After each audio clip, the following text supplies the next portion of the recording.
Dani, ¿te parece bien que empecemos contigo? Claro. Vale, perfecto, porque si no tendríamos un problema. Oye, Dani, ¿por qué no nos explicas un poco... ¿tú tienes estudios de videojuegos o de algo relacionado? Pues mira, sí, os comento un poco. Bueno, hola a todos. Me hago una pequeña introducción, ¿vale? Perfecto. Soy Iglesias, ¿vale? Actualmente trabajo de level designer aquí en Barcelona. Y bueno, yo terminé los estudios de diseño de videojuegos pues en 2015. Me gradué en diseño de videojuegos en la Universidad ESNE de Madrid. En mi caso hice la especialidad de diseño porque en esta universidad bueno, son 4 años, un poco generalistas, y los 2 primeros años es todo muy general, ¿no? Digo que los 4 años son muy generalistas porque en el programa académico te lo presentaban así, ¿no? Como un poco que ibas a dar de todo, tanto programación, arte, diseño. Bueno, diseño era lo que menos sabía de toda la historia. Bueno, y luego después los alumnos decidimos hablar con coordinación para que cambiasen un poco todo esto y hiciesen 3 perfiles, ¿no? Un poco más de game designer, un perfil más de artista y un perfil más de programador, ¿no? Entonces, bueno, en mi caso, a mí se me ha gustado bastante el diseño de videojuegos, en concreto el diseño de niveles. Pues siempre me ha gustado, ¿no? En plan hacer mods o mapas para juegos bueno, empecé con el Tomb Raider en su época en el PC, que tenía un editor de niveles. Entonces, bueno, siempre me había gustado esto y tal, y creía que, bueno, que era muy importante, ¿no? También que hubiese una parte de diseño. Entonces, bueno, decidieron que los 2 últimos años pues ya podíamos elegir un poco, aunque las asignaturas se siguiesen llamando motores gráficos y plugins. Bueno, pues nosotros íbamos a otra asignatura que a lo mejor dábamos teoría de juego. Bueno, las cosas fueron cambiando poco a poco, ahora sé que está mucho mejor. Y bueno, y para que me conozcáis un poco mejor todos, a mí siempre me gusta presentarme con los 4 juegos que más me han gustado últimamente, en estos 4 últimos años.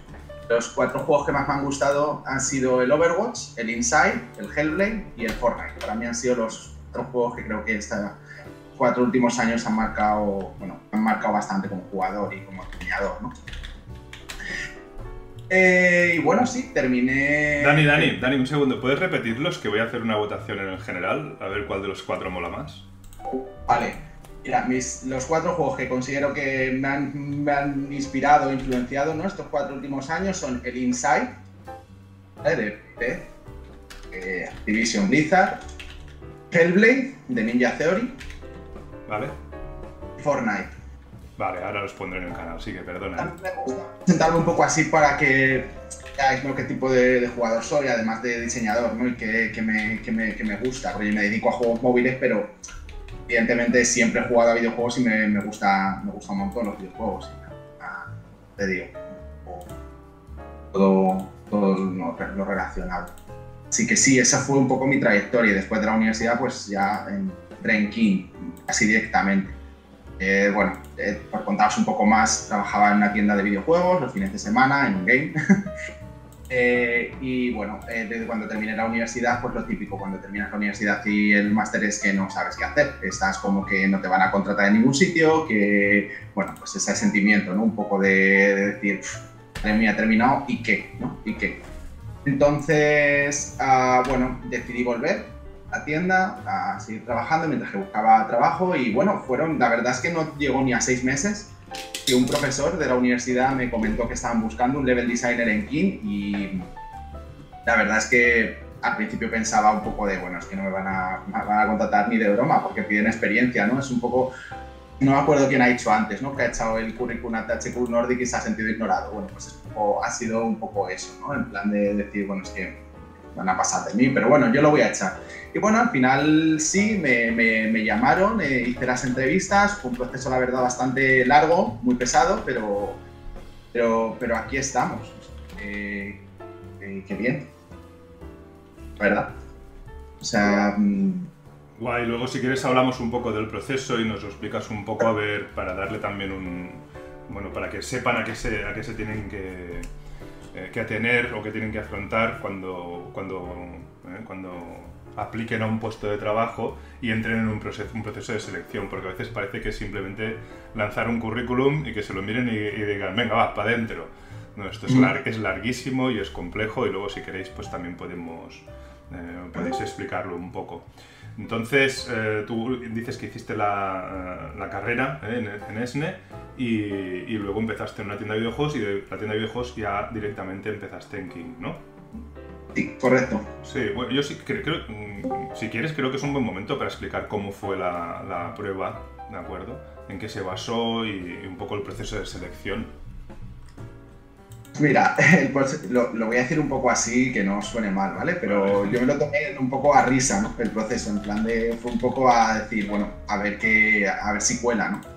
Vamos a hacer la entrevista, y si no, pues bueno, tengo esa experiencia de haber hecho un proceso de entrevistas, que creo que eso es muy importante también para vosotros. O sea, no vayáis a una prueba con, pues, si he perdido, si no me contratan, porque a veces no es así. Igual que las empresas no tienen listas negras, gente que no ha pasado la prueba y nunca les van a llamar.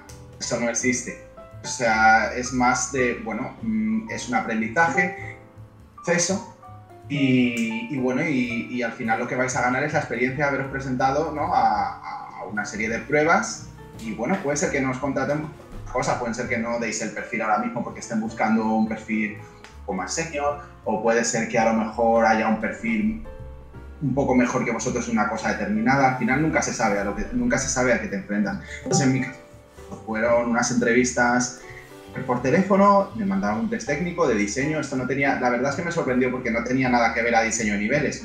El test técnico era de diseño de juego en general, era bastante generalista. Y después tuve 4 entrevistas más, fui pasando, y al final me dijeron que sí, que me habían contratado. Vosotros imaginaos. Pues, o sea, hiciste 5 entrevistas y un test técnico que, si no me equivoco, te darían un tiempo, una semanita o así para hacerlo, ¿no? El test técnico eran 2 días, eran 48 horas. Vaya. Y las entrevistas, o sea, el proceso entero duró 2 meses. Pero sabes, Pim pam. ¿Y recuerdas un poco de qué te pedían en el test técnico? Era de construir un juego. Ajá, de construirlo. Vale, perfecto. Oye, Dani, yo sé que tú has hecho más cosas, ¿no? Luego, estando ya en King, has hecho otras formaciones, ¿no? Y tutorías, ¿no? Formación, ¿a qué te refieres exactamente, Iván? Si no recuerdo mal, hace un tiempo me comentaste que habías hecho una tutoría online. No recuerdo exactamente si era contigo. Yo creo que sí, que era contigo.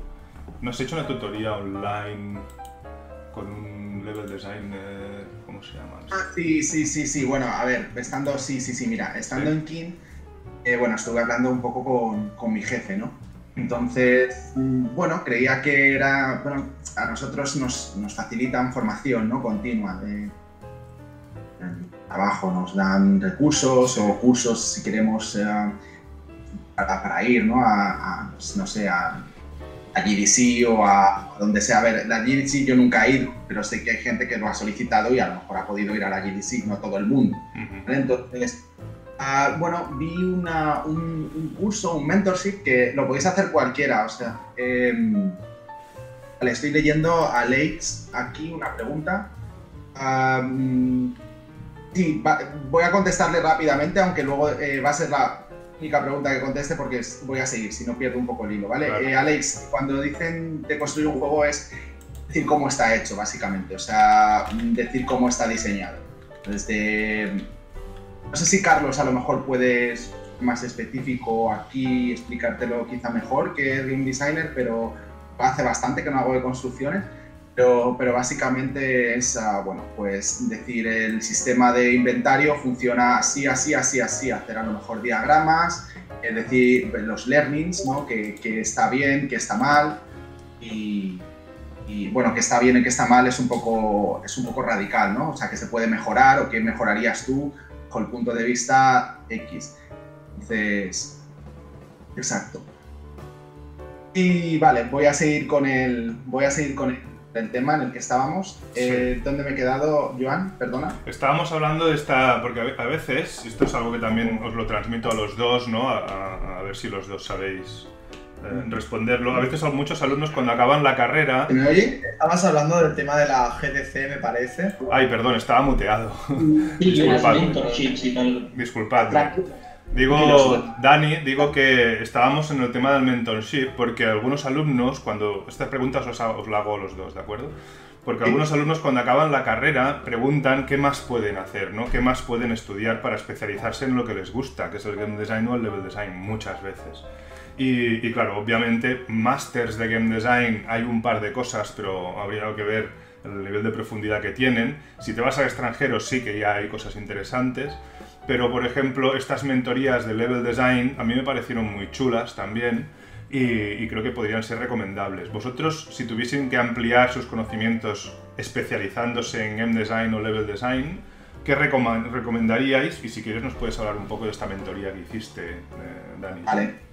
Sí, perdona, que vuelvo otra vez al tema principal. Yo aquí voy a ser bastante sincero y bastante claro, ¿vale? Aquí hay dos perfiles, claramente. Y la verdad es que no me muerdo la lengua, ¿no? Decirlo. Está la gente que tiene dinero y la gente que tiene menos dinero. Entonces la gente que tiene dinero puede pagarse un montón de mentorship, un montón de máster, que bueno, esto es como todo. O sea, gente en la carrera que pagaba muchísimo dinero y va a clase para no hacer nada. Entonces puedes tener mucho dinero y no hacer nada, o puedes no tener dinero y autoformarte. Yo en mi caso, por ejemplo, decidí cuando terminé la carrera autoformarme porque yo no tenía dinero para pagarme un máster y eso no significa que no pueda conseguir entrar en Kiny, no significa que la gente que pueda pagarse un máster y que haga el máster evidentemente tenga las mismas posibilidades, incluso más, ¿no? de entrar en una empresa. Yo ahí no me voy a meter, pero bueno, eso depende un poco de vosotros. En el caso de cuando terminéis la carrera podéis optar a máster o podéis optar a tema de mentorías. El máster al final es académico y os va a permitir, pues, en plan de que os den un poco más de chicha, ¿no? dentro de la carrera, ¿no? Dentro de lo que hayáis elegido para vuestra especialidad. Y las mentorías, pues, son cursillos, por así decirlo, mucho más pequeños.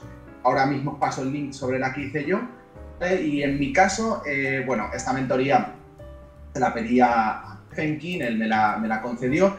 Y era una mentoría con Ryan Smith, que es un level designer de Division. Entonces, esta mentoría, esta es la que os pasa, Joan. Muchas gracias, Joan. Esta mentoría no es muy cara, o sea, creo que para ser un mes con llamadas, lo hacen por Discord con este profesor, además los da acceso al canal que tiene, al servidor de Discord. Y son 1 a 1, o sea, es decir, es un one on one todo el rato, nos va a corregir bueno, todo los mapas que presentéis y os va a dar consejos bastante pros y os va a dar, bueno, información bastante pro y es muy ad hoc, ¿no? Para el usuario, muy enfocado al usuario, muy enfocado al alumno. ¿Tú sabes lo que costó, Dani, la mentoría? ¿Sabes lo que costó el precio? Si no lo busco yo ahora, pero es por... No, sí, lo sé. Eran alrededor de 500 euros. Vale. No más de 500 euros. De acuerdo. Pero bueno, a ver, para tener a Ryan Smith hablando que ha sido... Bueno, ha trabajado en Call of Duty, ha trabajado en Division, yo creo que es un precio bastante justo. Además de eso, es muy majo y, bueno... tiene vocación, que a veces es lo que se echa un poco de menos también, ¿no? Cuando, bueno, algunas veces que se vuelquen un poco. Claro, evidentemente. Bueno, esta es una opción que tenéis, ¿eh? Hay otros másters online o másters presenciales en el extranjero que valen la pena y si queréis, pues luego os paso un listado de algunos que he ido pilotando durante unos cuantos años y de los que tengo un poco de feedback. A nivel español también hay un par de cosas, pero ya tendríamos que hablarlo, porque están más orientadas a la gamificación, que a veces te puede ir bien también para aumentar tu perfil de game designer o de level, bueno, más que de level designer, de game designer, pero son muy específicos de gamificación, ¿sí? Bueno, Dani, si quieres hablamos con Carlos un momentillo también, que nos explique él. ¿Tanto? Sí, vale, merci, Dani. Carlos, ¿y tú qué estudiaste? Bueno, primero, hola, soy Carlos. Me gustaría primero disculparme porque tengo un pelín de acento. Si veis que no entendéis, yo me esfuerzo, pero si veis que no entendéis cualquier cosa, que lo preguntéis por el chat o me paráis o lo que sea. Okay. Sobre estudios, yo estudié ingeniería multimedia en Alicante. Yo sé que aquí en Barcelona también hay ingeniería multimedia, en Alicante es un poquito distinta porque está está más enfocado al tema de programación, mucho más parecido a la informática, programación de aplicaciones, programación de videojuegos, y hacia el final de la carrera puedes elegir entre eso, muy enfocado a videojuegos o muy enfocado a aplicaciones. Y yo al final escogí enfocado a videojuegos, empecé ahí haciendo sobre todo juegos para PC, aunque de vez en cuando teníamos asignaturas bastante chulas que hacer juegos para sistemas retro.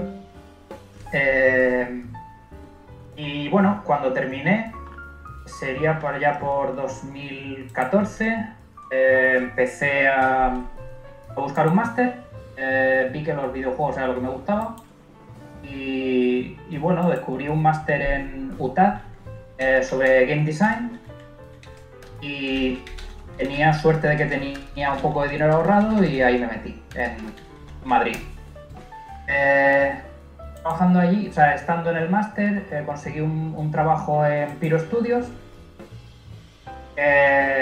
y nada, eso poco a poco fue llevando hasta que en 2015, a la par con terminar mis estudios, estuve echando currículums por ahí, tuve la suerte de que en King me cogieron.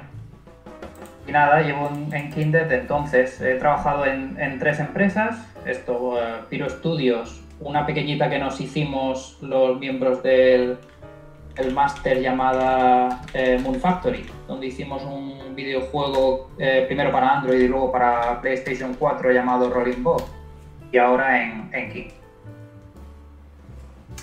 Muy bien, entonces estuviste en la fase final, ¿no? De Pyro, entiendo, por los años.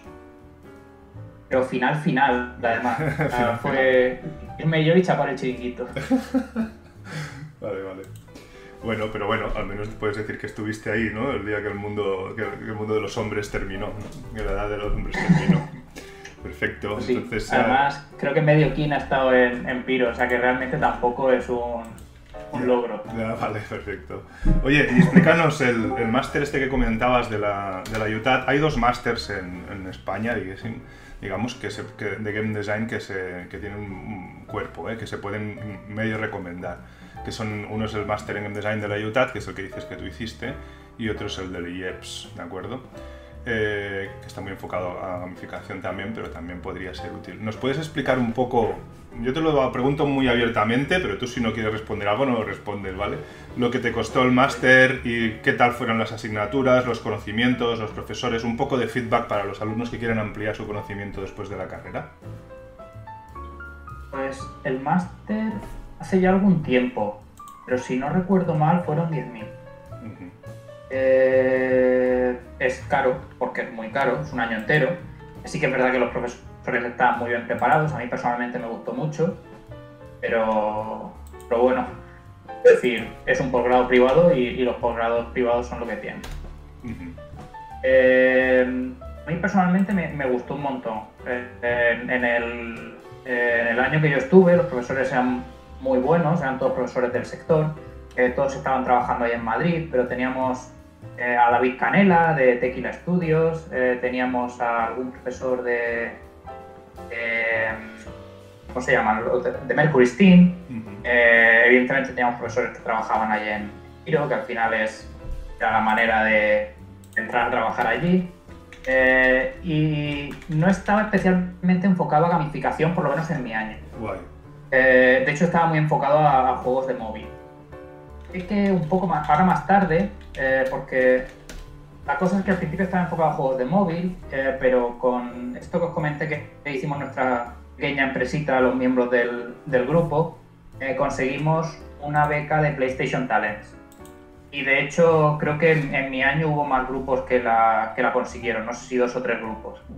Y esto les abrió bastante las puertas a enfocarlo a consola. Como ya tenían varios profesores que también trabajaban para empresas que se dedican a consola, sé que en estos últimos años han ido enfocándolo bastante por ahí y de hecho sé que varios grupos van de vez en cuando a ferias, alguno más ha conseguido algún PlayStation Talent en los años que han hecho y tal. Ahora mismo no sé cómo estará, porque sí que es verdad que yo hace tiempo que no hablo con la gente de allí, pero sé que los últimos años lo han enfocado más por ahí que por diseño de juegos casual o por diseño de juegos en móvil. Carlos, este título después le ha sacado rendimiento a nivel laboral, o sea, en una entrevista, en un proceso de selección, ¿has visto que era determinante o que podía tener un cierto peso? Porque esto es una parte importante, ¿no? Al ser tan caro es importante que luego tenga repercusión, ¿no? O que te ayude a diferenciarte de otros candidatos. Yo, para ser totalmente sincero, creo que no. Sí que es verdad que como yo no he hecho o sea, como yo no he mirado mi propio perfil, ¿no? No sé lo que habrá pensado la gente que se dedica a mirarlo. A mí personalmente lo que más me ha valido fue la capacidad de poder entrar en Pyro Studios a partir de ahí. Porque al final conocí a profesores, vieron que, bueno, algo debieron de ver y me cogieron en Pyro, y a partir de ahí, teniendo ya experiencia previa en Pyro, fue la manera más fácil de entrar. De hecho, en la mayoría de las entrevistas que tuve desde Pyro hasta King, todas entraban por qué haces en Pyro, o qué has hecho, o cuál es tu experiencia en level design, que era a lo que me dedicaba en aquella época y tal. Guay, y por ejemplo, de tus compañeros del máster, ¿se has seguido teniendo contacto con ellos? ¿Sabes si también fueron encontrando trabajo y tal? ¿O están todos colocados? ¿O si les costó? Sí, creo que de hecho están casi todos colocados, y muchos de ellos en King, curiosamente. Trabajo con 2 o 3, trabajo todavía en King. Guay, mola. Muy bien, entonces aparte de la carrera y de este máster que hiciste, ¿luego te has ido formando en algún sitio o has sido más autodidacta? Mi formación ha sido casi todo autodidacta. Sí que es verdad que leo bastante Kama Sutra, me informo mucho de las novedades de videojuegos. A mí me pasa un poco como Dani. Yo me dedico más a juegos de móvil, pero eso no quiere decir que no me gusten los juegos en general. Claro. Y sí que me intento informar mucho, y sí que me gusta mucho, pues, estar atento y al mercado, tanto al mercado de móvil como al mercado de consola. Sobre todo, probar experiencias nuevas con los distintos juegos que van saliendo, incluso con la historia previa de los videojuegos, que también considero muy importante. Ahí está, uno de los míos. Muy bien, muy bien. Oye, y cuando entraste en King, ¿tú también tuviste que pasar un proceso de selección largo, con una prueba, etcétera? ¿Recuerdas algo del proceso o de la prueba? Lo tengo grabado en la memoria. Era una pregunta un poco retórica, pero bueno. ¿Nos lo puedes explicar? Y de hecho ya me da pie un poco a contestar la pregunta de antes. Sí. Alex. Bueno, en mi caso, y creo que en el caso de Dani también, si no recuerdo mal, porque esto lo hemos hablado, la prueba era hacer una deconstrucción del Dicey Dungeon. Es un juego, si no recuerdo mal, salió por 2012. Bueno, era una mezcla entre Dungeons and Dragons con cierta aleatoriedad metida con dados. Nos daban una prueba bastante concreta, sí que nos pedían cosas bastante concretas, pero, y lo mismo, si no recuerdo mal, Dani y yo fallamos en la misma cosa. Una de las cosas que no nos pedían y que teníamos que haber analizado era tema de monetización. Si no fue con este Dani, fue con otro Dani que también le hicieron la misma prueba y también falló. Vale. Nos preguntaban cosas desde cuál es, en general, cómo ves el juego, analízame la core mechanic, genera el core loop o los loops secundarios que puedan tener. Era preguntar un poco también sobre qué te parecen las mecánicas, cómo crees que la aleatoriedad ayuda al juego. Sobre todo temas de diseño general y temas de diseño de sistemas, pero muy básicos. A ver, ¿qué dice Alex? Sí. No, Dicey Dungeon creo que no es el mismo. Creo que el que está diciendo Alex es el Dice. No me acuerdo. Voy a seguir, perdón. Luego busco lo del Dicey Dungeon. Esto es un juego para móvil. Tiny Dice Dungeon. Vale, perfecto. Y esto era principalmente un análisis en general de los sistemas del juego y de la monetización. Vale, y la monetización dices que fallasteis porque no la hicisteis o porque le hicisteis, explicasteis algo que no es lo que ellos querían oír o ver. No, porque o sea, la prueba era de sistemas en general. Sí. En ningún momento preguntaban temas de monetización, Vale. pero claro, la monetización no deja de ser un sistema. Vale. Y es una cosa que teníamos que haber atacado en su momento. Vale, perfecto. Muy bien, pues y esta prueba no la conservaréis por ahí, ¿no? Porque creo que podría ser un documento interesante. Primero habría que preguntarle a King si nos permitirían reproducirla o pasarla, pero podría ser un documento interesante. Si queréis ya lo hablaremos luego esto, ¿de acuerdo? Oye, Carlos, ¿y cuáles son tus 3 juegos preferidos? Vamos a hacer una votación rápida, va.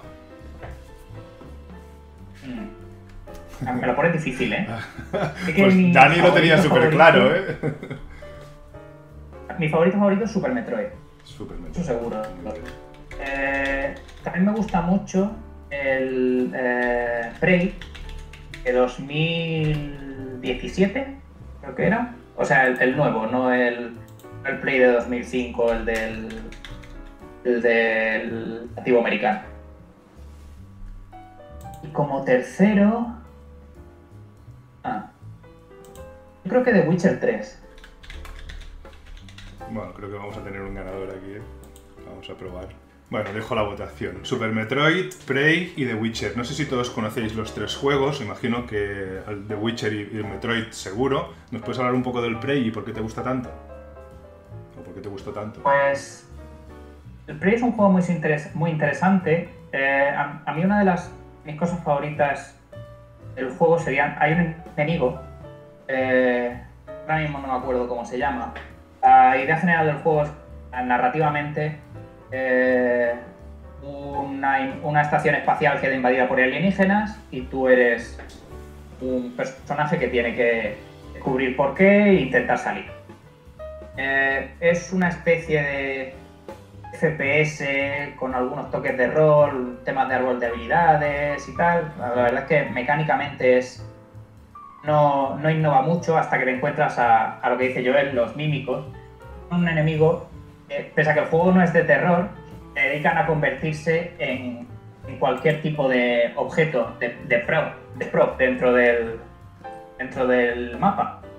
Es desde una taza hasta una silla, un cuadro, cualquier cosa. Y lo interesante es que siempre te mantiene en tensión, porque no sabes si en una mesa había una taza o de repente ves que hay 2 y no sabes si es un enemigo, o es que no te habías dado cuenta, o esta silla se ha movido, es porque hay un enemigo cerca o es que es el propio enemigo.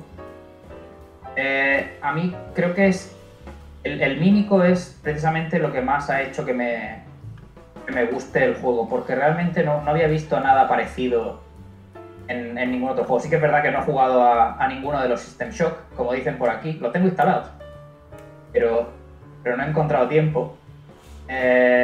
No sé si está en algún otro sitio, pero yo recuerdo que la inteligencia que le veía a estos enemigos y la sensación de tensión que me daba no me lo había dado ningún otro juego.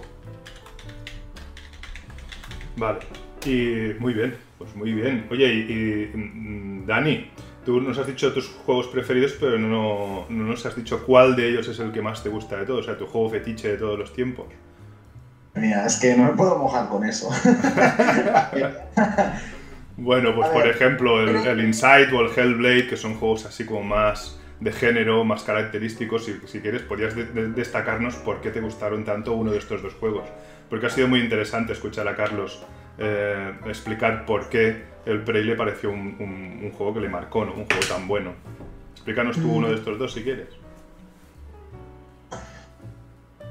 A ver, Hellblade a mí es que el tema de Ninja Theory como empresa, ¿no? Y todos los juegos que hacen me gustan un montón. Entonces, cuando sacaron el Hellblade fue ya como el broche final, ¿no? Pero sí, quizá mi favorito, aquí si me mojo un poco más, el que más me sorprendió fue el Inside.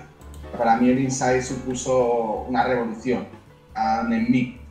Tanto estéticamente, me parece que la estética del juego, yo en cuanto empecé, ¿no?, a jugar y ver bueno, cómo te adentrabas, ¿no?, en esa atmósfera, el que siempre tuvieses el ojo puesto en el niño con el jersey rojo, es que no se me olvidará nunca, o sea... Claro, claro.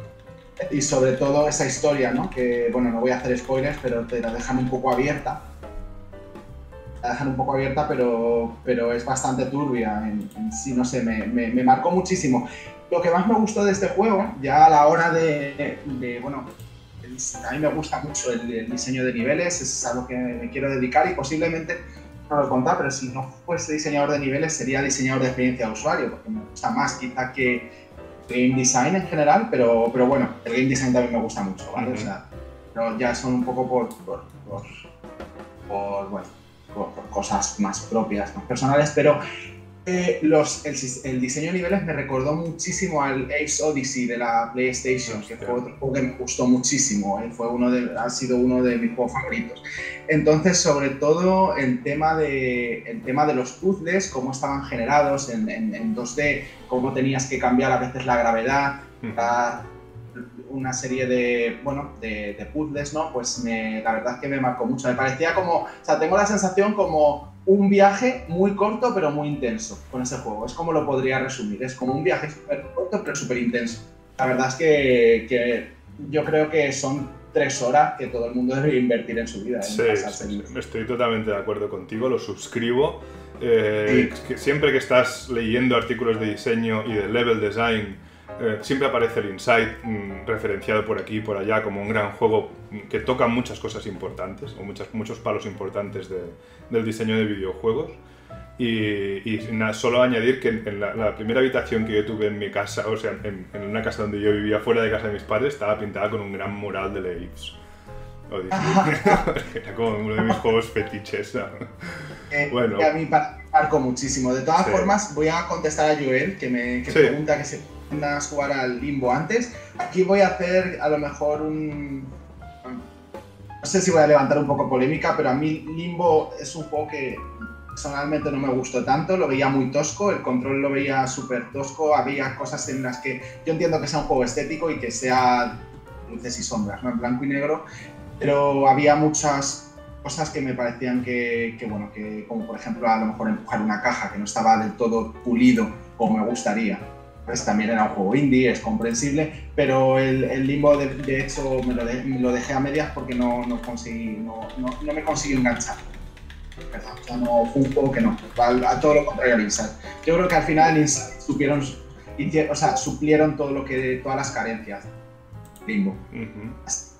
Pero es buen juego, o sea, desde luego que considero que para el año en el que salió y atreverse a hacer un juego así, el éxito que tuvo, claro. Y nunca siempre me acordaré la araña, cuando aparecía la araña, eso siempre estará marcado. Bueno, ya ves. Bueno, Dani y Carlos, vosotros no sé si sabéis, pero nosotros tenemos una dinámica. Cada vez que aparece un tema interesante, se propone quién va a realizar un análisis en profundidad de ese tema. Por ejemplo, antes pues hablábamos del Prey y de sus mecánicas interesantes, o sus dinámicas más que sus mecánicas interesantes, y alguien ha mencionado Immersive Sims, que creo que ha sido Arnau, ¿no? Bueno, pues cuando sale una cosa así siempre proponemos hacer un análisis. Ahora, por ejemplo, pues creo que Arnau y Joel se van a poner de acuerdo, y uno de estos viernes pues nos presentarán un análisis en profundidad del juego y lo compararán con otros juegos del género o que tengan mecánicas o dinámicas parecidas, ¿eh? Os invitamos también, si queréis, los viernes a escuchar las presentaciones de los alumnos. Son presentaciones rápidas, de 20 minutos o menos incluso, y sintéticas, de 4 o 5 slides, no son muy largas, ¿vale? Vale, genial. Estáis invitados, ¿de acuerdo? Eso me apunto seguro. Ah, genial, hombre, claro, si es de tu juego. Sería genial. Cuando queremos hacer presentaciones, las ponemos en el canal de texto Programación Presentaciones, entonces voy haciendo yo un poco de calendario y luego las voy anunciando por el general. Este viernes tenemos las primeras y hoy después de clase ya haré un poco de planificación y las voy explicando. Oye, Dani... ¿Sí? Carlos lo ha comentado antes y es cierto, o sea, el Prey creo que ha sido muy infravalorado, alguien lo ha puesto ahí por el... Claro.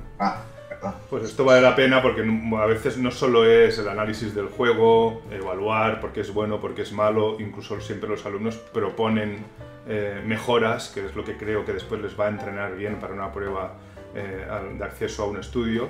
No solo es eso, sino porque muchas veces mucha gente no conoce el juego y así vas ampliando tu know-how y vas ampliando tu base de datos de juegos y de mecánicas, etc.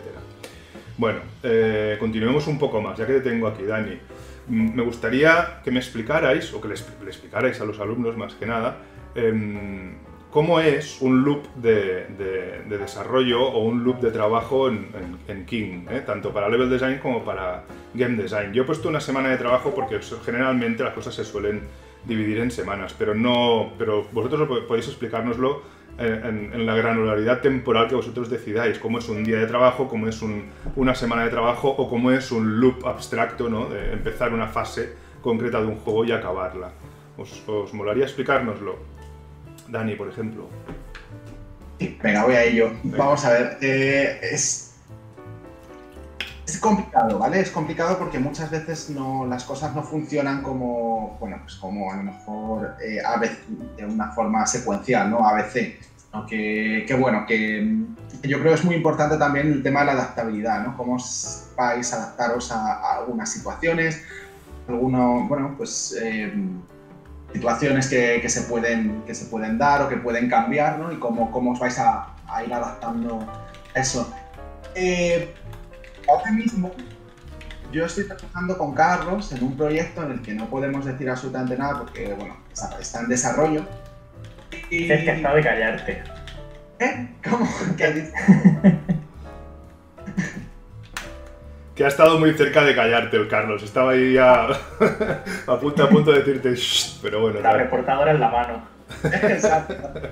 Bueno, ya se entiende que no podéis hablar de proyectos específicos, pero de forma genérica, pues bueno, cómo trabajáis y cómo lo hacéis, ¿no? Antes trabajaba en juegos más casuales, ahora no es en un juego casual, pero bueno, realmente el proceso dentro de diseño de nivel generalmente es muy parecido. Lo que te suelen decir, ¿no? Cuando dicen, bueno, ¿qué hace un diseñador de nivel? O que, bueno, a qué se dedica. Pues, en resumen, al final nos encargamos de hacer niveles y los mapas de los juegos, como dice nuestro título. Entonces, asegurarnos que son divertidos también. Esta palabra es una palabra que no me gusta demasiado, porque ¿qué es divertido, no? Divertido, pues no es lo mismo la diversión para mí que la diversión para otra persona, está claro. ¿Vale? Pero bueno, al final trabajamos mano a mano con los game designers, con las mecánicas o las reglas de juego que ellos establecen. Además participamos mucho en sesiones de brainstorm o incluso mejoramos algo, ¿no? Colaborando un poco con el equipo, esas mecánicas, esas dinámicas. Lo ponemos en un espacio físico, ¿no? En el que el jugador pues, disfrute con el juego. O sea, yo creo que al final diversión se traduce a no frustración, o sea, el no frustrar al usuario. Que, bueno, tienes juegos como a lo mejor puede ser un Dark Souls, que puede ser muy difícil, pero al final siempre te sientes realizado, no te sientes frustrado porque es injusto, ¿no? Porque eso está diseñado de esa forma, ¿no? Entonces, es mantener el juego vivo, ¿no? Y cuidar de los jugadores, ir sacando nuevos niveles que sorprendan a los jugadores.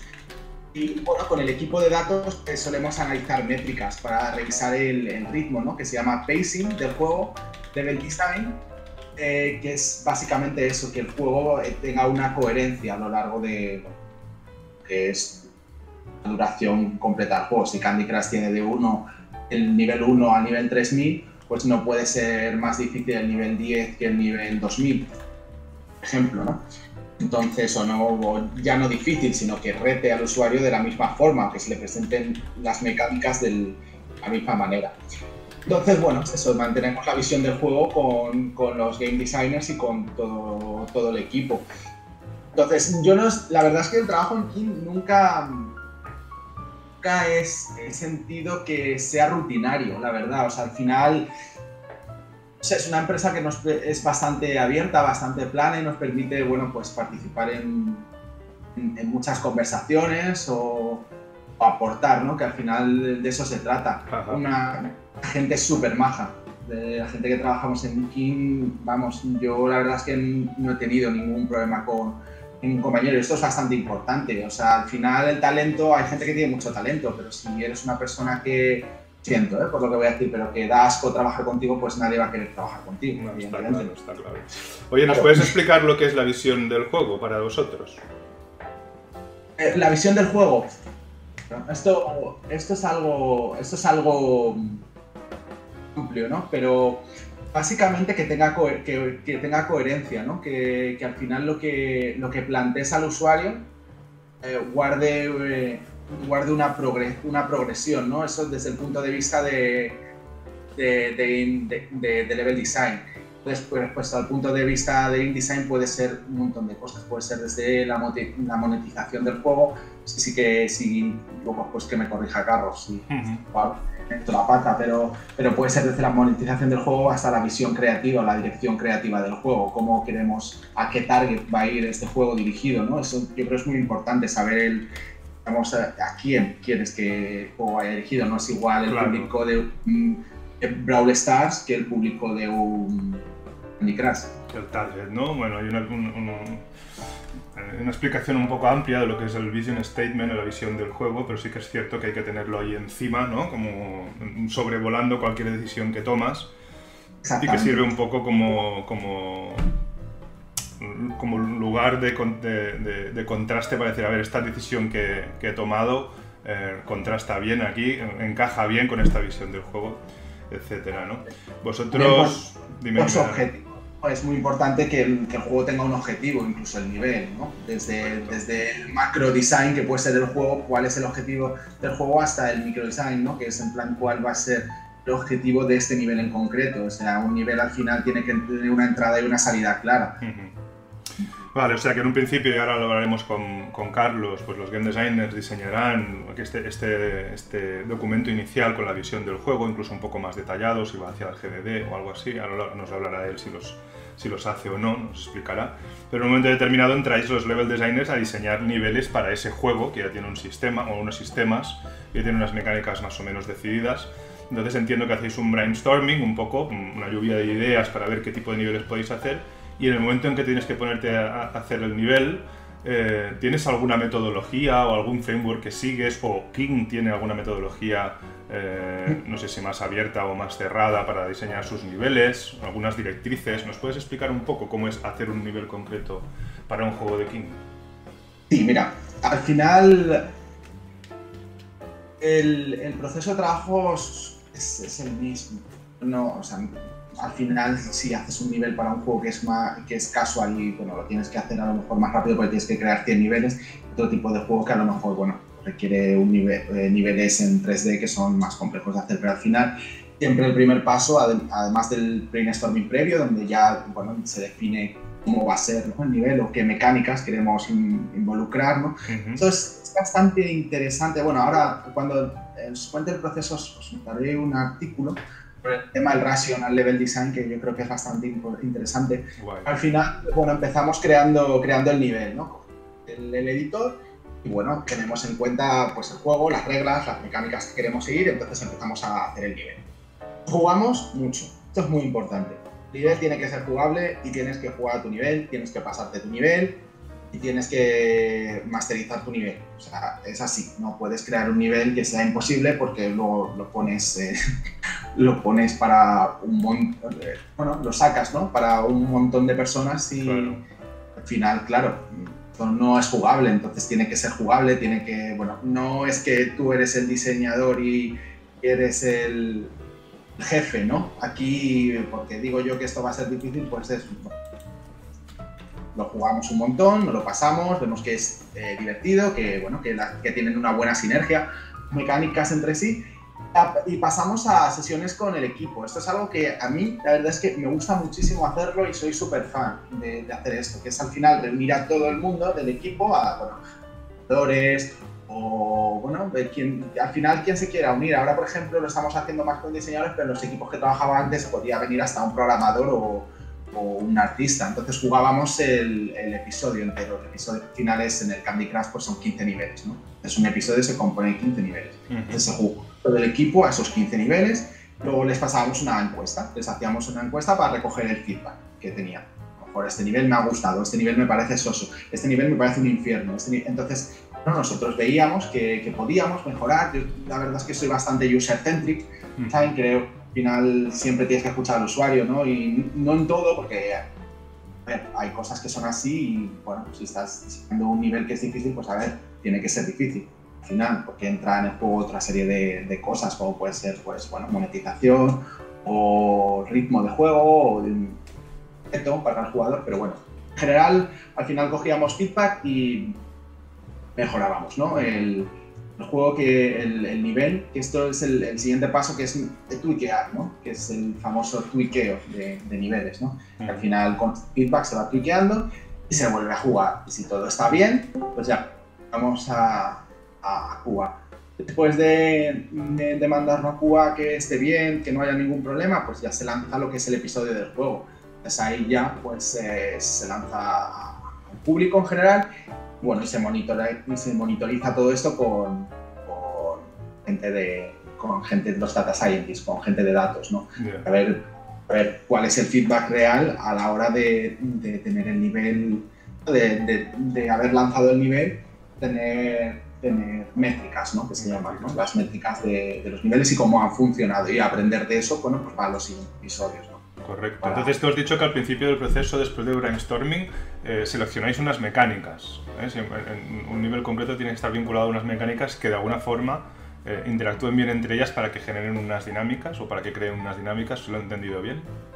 Correcto. Mira, os voy a mandar un artículo de Apasutra, tiene algo de tiempo, pero a mí es un artículo que me gusta mucho, que es sobre el Rational Level Design, ¿no? Entonces esto, más o menos, lo que viene a explicar, o lo que explica, es que al final hacer niveles no es voy a hacer 1000 niveles porque el juego necesita el contenido.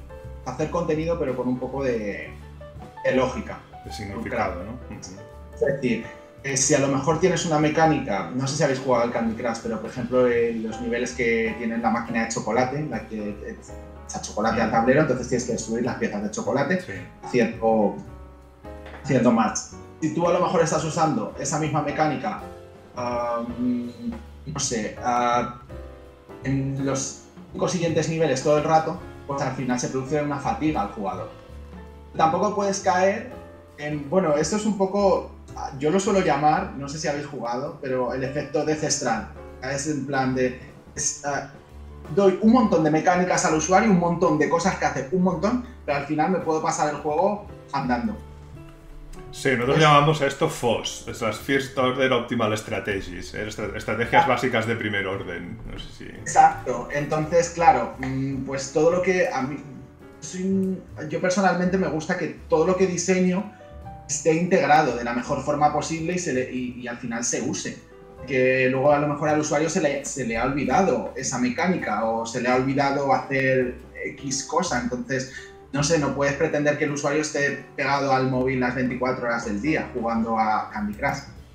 Entonces al final tienes que usar todas las mecánicas de la mejor forma posible y de una forma que al final sea fresca. Bueno, de esto también podría ser interesante hablar luego como game designers y level designers, de las técnicas de white hat que podéis utilizar para ayudar al jugador a planificar mejor su tiempo o a planificar mejor su inversión en el juego. Esto sería muy interesante que nos lo explicarais. Sí, va. Luego, si quieres, te recupero la pregunta, ¿de acuerdo? Porque ahora... Joan, Sí. os lo acabo de dar, pero básicamente es lo que explica un poco. Vale, perfecto. Le echaremos un vistazo a esto. Esto ya me encargo yo de repasarlo y de haceros una presentación, chicos, con esto que nos explica Dani, ¿de acuerdo? Vale, y Carlos, a un nivel superior, yo entiendo, o un nivel no superior jerárquicamente, sino más inicial, vosotros decidís, ¿no?, cuál va a ser la visión de este juego, el vision statement, cuál va a ser de qué va a ir el juego, el tema, el género, las mecánicas principales, los core game pillars, los loops, etc. Y cuando creáis esto, pues supongo que lo pasáis a los level designers. ¿Cómo es un loop en tu trabajo, Carlos? ¿Cómo es un día, una semana, un proceso o una fase de trabajo de un game designer en King? ¿Qué metodologías, qué frameworks utilizáis, si es que utilizáis alguno? Bueno, con respecto a frameworks, realmente aquí cada uno se lo guisa y se lo come. Yo personalmente utilizo MDA, pero no por nada en concreto, sino porque lo utilicé durante un tiempo, me gustaron los resultados que tuve, los diseños que presenté y acabé adoptándolo como mi forma general de trabajar. Pero bueno, también depende un poco del problema que se me plantee. Y de hecho, hablando de problemas, un poco el ciclo de un game designer, yo creo que tanto en King como por lo menos en los sitios donde he trabajado, sería normalmente te dan un problema de diseño en general. Necesito crear una mecánica que haga esto, o necesito que los jugadores tengan tal dinámica, o sea, sí, un problema en general. Entonces yo divido mi trabajo normalmente en 3 fases que no tienen por qué ser secuenciales, sino que la mayoría de las veces van entrelazadas. Sería una fase de investigación, donde me dedico a primero entender muy bien el problema que se me plantea, una investigación de mecánicas y dinámicas que pueden hacer otros juegos que son interesantes. Incluso muchas veces no son solo dentro de otros juegos, sino que depende de, por ejemplo, si estamos hablando de temas sociales, intento investigar también redes sociales o sí, que si Facebook, YouTube, cualquier cosa que tenga comentarios, por ejemplo. Luego hacemos una fase ejecución, es diseñar una serie de mecánicas en función de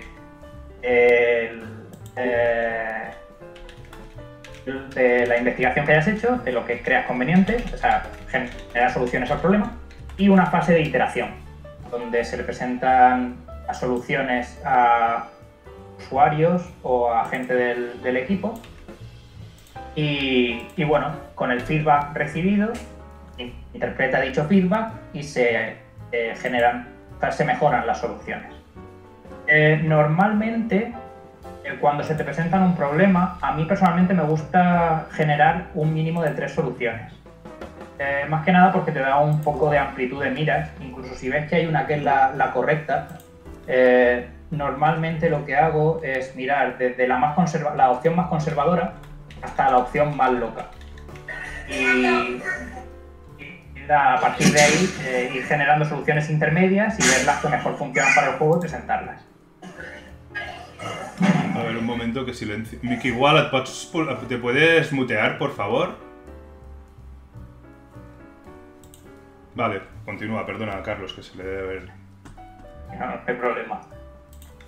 No, eso. A mí me gusta esto, una generación de varias soluciones. Me pongo normalmente un mínimo de 3, pero realmente cualquier número es válido siempre y cuando tengan sentido dentro del juego.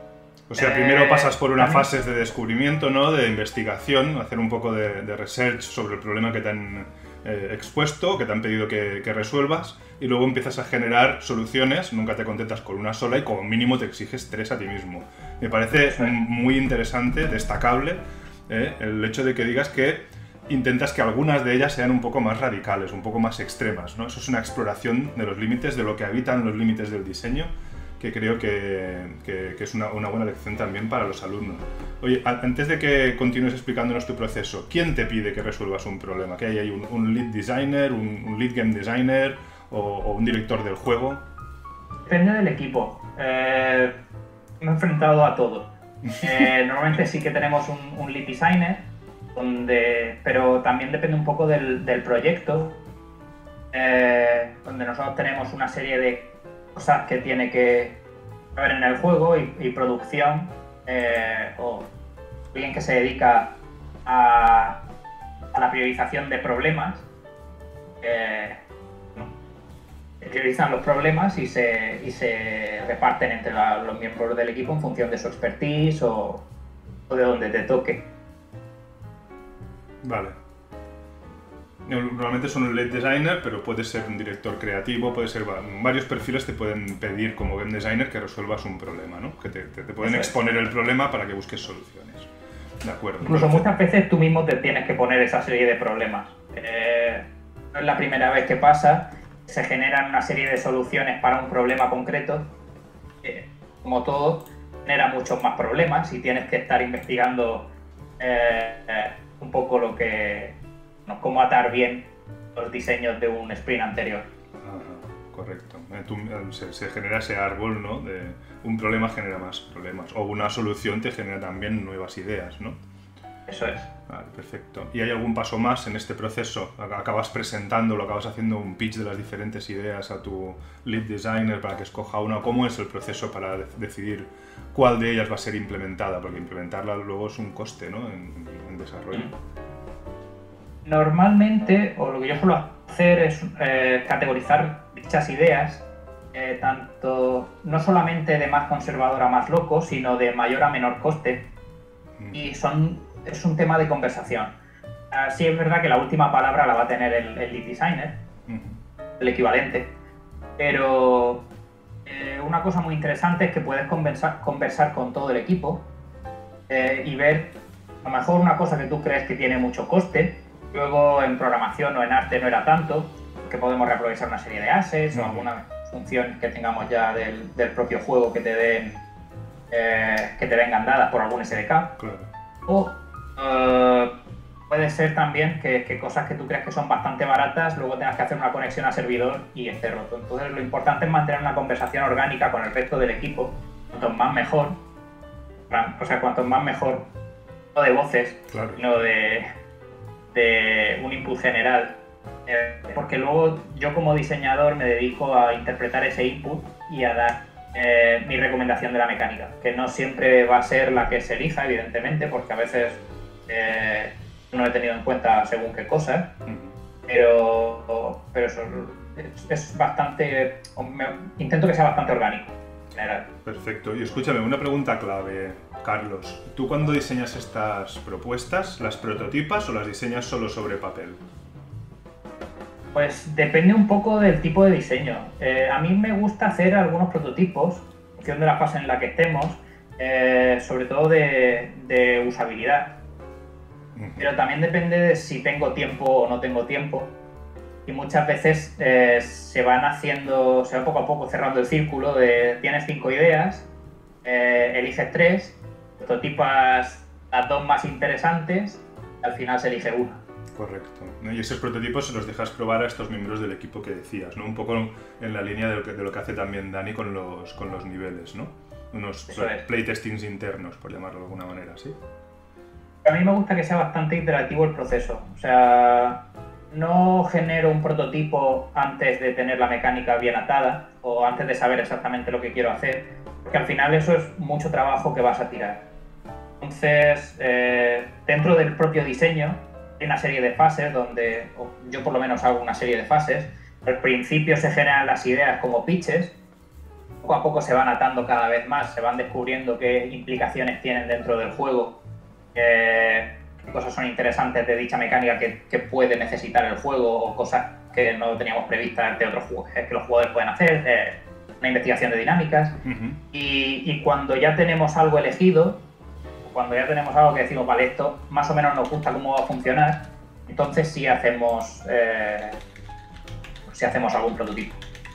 Me ha gustado el término investigación de dinámicas, apuntadlo, chicos. No solo hay que... o sea, se investigan las mecánicas a través de la investigación de dinámicas, o al menos es lo que yo creo. Y cuando prototipas con alguna herramienta concreta o con herramientas de King que os proporciona King. Nos las proporciona King, pero no estoy seguro. O sea, sé que puedes contratar externo. Llamaba era Proto.io, no recuerdo más, la que más utilizaba. Vale, bueno, si nos lo puedes escribir para que la gente pilote el nombre. Lo buscaré por aquí, sí, después lo busco y... Vamos, al final es es como un slideshow, se hace el prototipo. De hecho, con el propio Google Slides se puede hacer perfectamente. Sí. Perfecto, o sea, no te metes en motores, en Unity, en Unreal, en prototipar algo con un motor, con lo más sencillo posible para probar que la idea gusta o no gusta, ¿no? Y al final, para mí lo más interesante es, en lugar de meterme mucho en el ajo, ¿no? y que todo funcione de manera perfecta, es que parezca, que sea natural. Una vez es natural, bueno, como mínimo sabemos que algo puede haber ahí. Evidentemente no funciona para todo, porque luego hay según qué mecánicas. Si quieres hacer volviendo a Candy, quieres hacer el chocolate, evidentemente esto no lo puedes prototipar en Proto.io y es un ejercicio más de diseño que tendrás que hacer y luego después ya empezar a hacer un prototipo con programadores. Bueno. Oye, Carlos, si de algún juego antiguo en el que ya no tengáis NDA o alguna cosa así, a lo mejor nos podríais mostrar algunos ejemplos a lo largo de la semana o algo así. ¿Podría ser? ¿O lo tenéis todo muy...? Estoy casi seguro de que todo tiene... No se puede enseñar, ¿no? Ni siquiera una cosa de estas hechas con Proto.io. Vale, no pasa nada. Yo intento sacar el máximo de jugo posible, ¿vale? Hay que aprovechar que os tengo aquí. Donde no podáis llegar, pues lo decís y ya está, sin ningún tipo de problema. ¿De acuerdo? Preguntaré, pero vamos, no esperemos nada. No, de acuerdo. Si viene, pues bienvenido sea. Oye, ¿y conoces otros frameworks aparte del MDA? Porque yo creo recordar que alguna vez me habías hablado de Octalysis. ¿Puede ser? Sí, alguna vez hemos utilizado Octalysis sobre todo para análisis. Esto es más que para más que un framework de diseño, lo utilizamos para analizar el juego que tenemos actualmente. Esto sobre todo funcionaría en juegos live. Analizar el juego que tenemos actualmente, ver qué mecánicos, ver dónde cojea, en qué parte del Octalysis cojea nuestro juego, si tiene sentido que nuestros jugadores tengan esa necesidad y bueno, intentar atacarlo con mecánicas iBox o lo que sea enfocadas ahí. Pero lo mismo, esto realmente cada equipo y cada persona tiene su manera, sus frameworks, lo que le gusta utilizar y no tiene por qué ser utilizado por todo el mundo. De hecho, hay diseñadores que no utilizan ningún framework o hay algunos que utilizan varios a la vez y van cambiando en función del problema. Hay diseñadores que no utilizan ningún framework, entonces que pasan por un proceso totalmente creativo, cada juego lo diseñan de una forma diferente. Supongo que sí, porque yo no soy de eso. Vale. Bueno, perfecto. Bueno, pues no sé, continúa el loop de tu trabajo. O sea, te han presentado el problema, has hecho la investigación, buscas mecánicas y dinámicas que puedan ser interesantes o resultar interesantes, haces tus 3, 4 o 5 propuestas, 2 o 3 pitch, un par de prototipos, al final le das, bueno, es que aquí termina el loop, ¿no? Le das un poco de playtesting y procesas el feedback y luego vuelves a iterar. Luego vuelves a empezar y a refinar la solución. ¿Cuántas veces puedes llegar a repasar una solución hasta encontrar una que te sea válida? Porque me imagino que a la primera no suele pasar, ¿no? Realmente depende un poco del problema. Hay problemas más complejos que requieren muchas más iteraciones. Para mí, lo más importante realmente es la primera fase. La fase de entender bien el problema, bueno, de investigación en general, porque cuanto mejor se haga esta fase, menos iteraciones tendrás que hacer. De hecho, es un consejo que me ha dado la experiencia. Es que muchas veces os vais a enfrentar a gente que toma decisiones y querrá una mecánica concreta. O sea, no es el primer jefe o la primera persona que toma decisión y te dice quiero una mecánica, o sea, acabo de jugar al Brawl Stars y quiero que nuestro juego tenga un PvP por equipo. Y tú ves tu juego casual y dices ¿qué? Y lo importante realmente no es que quiera esa mecánica, sino que cuando tú te pones a hablar con la persona e intentar entenderlo bien, porque al final escuchar es tan importante como saber hablar, descubres que en realidad ha estado jugando el juego y ha estado jugando en unas condiciones muy concretas y lo que le gusta de este juego en concreto no es que tenga una mecánica de disparos ni que sea un PvP, sino que ha estado jugando con un amigo suyo y se lo han pasado muy bien los dos. Y realmente lo que está buscando no es tener un PvP, lo que está buscando es una experiencia cooperativa. Vale. Y entonces es muy interesante poder hablar con ellos y poder intentar sacarles lo que de verdad necesitan. Oye, una cosa, Carlos. Te cruces contra el problema muchas veces y no entenderás por qué no están saliendo las cosas. Ajá. Ajá, correcto. La experiencia, la experiencia de juego como lo más importante. Enfocado en el jugador, ¿no? El diseño del juego. Vosotros tenéis la figura del Objective Advisor, del consejero objetivo externo, es decir, más allá de probarlo con los miembros del equipo o del estudio, a veces también se invita a alguien que no tenga nada que ver con el estudio o que yo qué sé. Es aquella típica leyenda urbana de invitar a tu madre a jugar al juego casual para ver si realmente pues estás cumpliendo con las expectativas del target o con la experiencia que está buscando ese target. ¿O eso se hace luego más tarde en QA? Pues sí, dale, que tú también estabas respondiendo. Para un menos que tengo yo. No. A ver, yo es que personalmente soy bastante defensor del user research, es decir, de invitar a la gente a oficina que prueben el juego y que te cuenten. Lo que pasa también es, como decía Carlos, directores creativos, ¿no? Al final ellos tienen una visión del juego, entonces quieren probarlo, como dices tú, Giovanna, en la fase más final. Y hay veces que, bueno, pues por tarde, ¿no? Para hacer, depende de qué cambios ya en esa fase. Pero si a mí me preguntas, yo te diría siempre probar en usuarios y ver qué opinan. Pero bueno, simplemente era apuntar eso, Carlos. Sí, no, yo coincido contigo. Yo sí que es verdad que siempre que el NDA lo permita, intento probar si el juego también es lo que busco con mi madre o con mi pareja. Claro, lo típico, ¿no? Que coges y se lo enseñas en un momento. Oye, ¿qué te parece esto? O alguna idea que has tenido. Oye, ¿qué te parecería más o menos una cosa así? ¿Tú crees que es interesante? O intentar escuchar muy bien lo que el usuario busca. Sí, he visto que hay como dos... Dime, perdona, Carlos. Aunque si necesitas buscar algo más oficial, te lo tienes que buscar y no es una cosa que... Es una cosa que te tienes que buscar tú. Ya.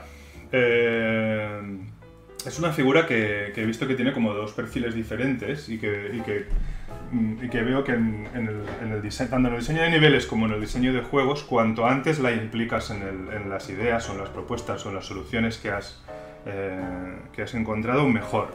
Que es esta figura del Objective Advisor, que tiene como dos perfiles diferentes. Puede ser o bien alguien completamente ajeno, externo. Recuerdo, repasando la clase de diseño de bosses del próximo lunes, hay un vídeo interesante de la BlizzCon de unos diseñadores de niveles del WoW, diseñadores de bosses del WoW, y hacen una sesión para diseñar un boss, un workshop, pero donde se va a diseñar un boss que se va a hacer en el juego, y luego de hecho lo hicieron, existe. Y si eran 6 o 7 diseñadores, uno de ellos era un jugador de World of Warcraft, que ni siquiera era trabajador de Blizzard.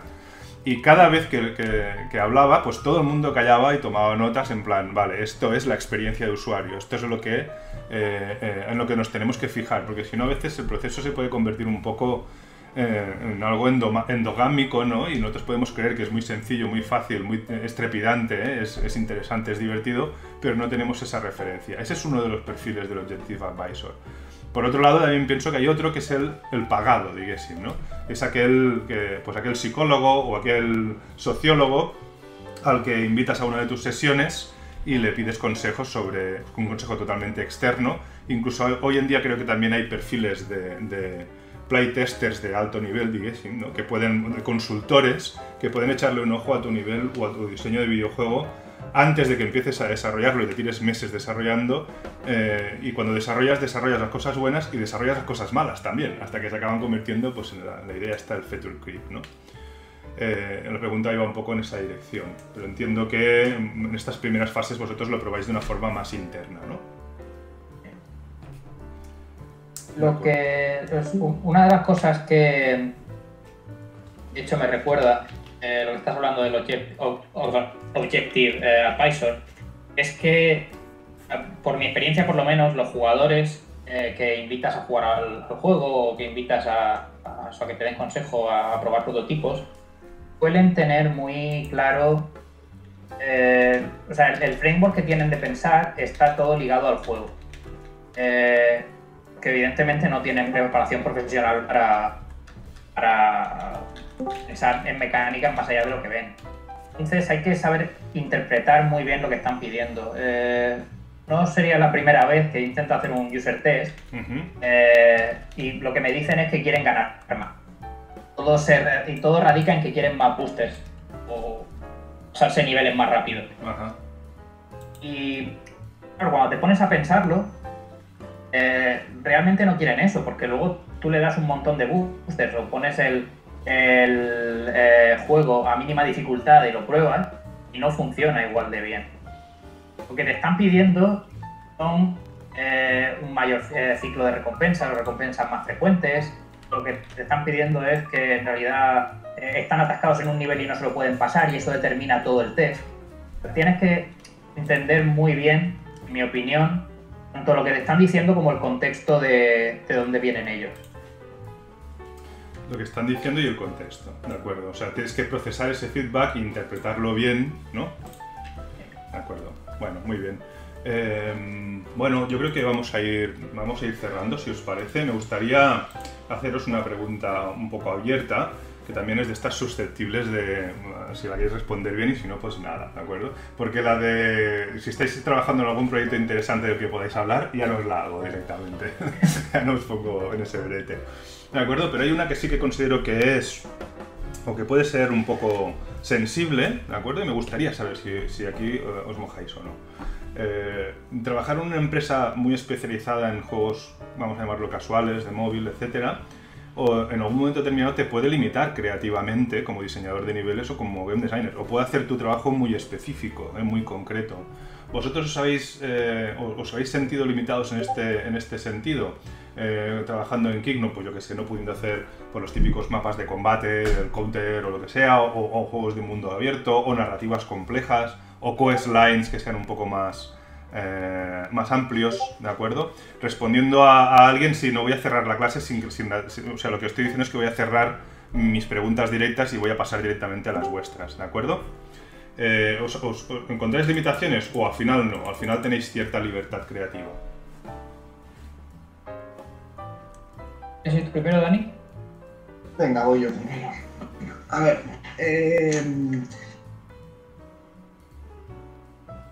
yo con un statement, ¿no? Que me hice a mí mismo, también para que sirva para todos. Terminé la carrera y yo cuando terminé la carrera, curiosamente, decía, yo no quiero trabajar en una empresa de juegos móviles, yo quiero trabajar en una empresa AAA, porque claro, es que los juegos móviles es que bla bla bla bla bla bla. Todo eso ya me daba, como diría mi padre, ahora, ¿sabes? Viéndome desde atrás.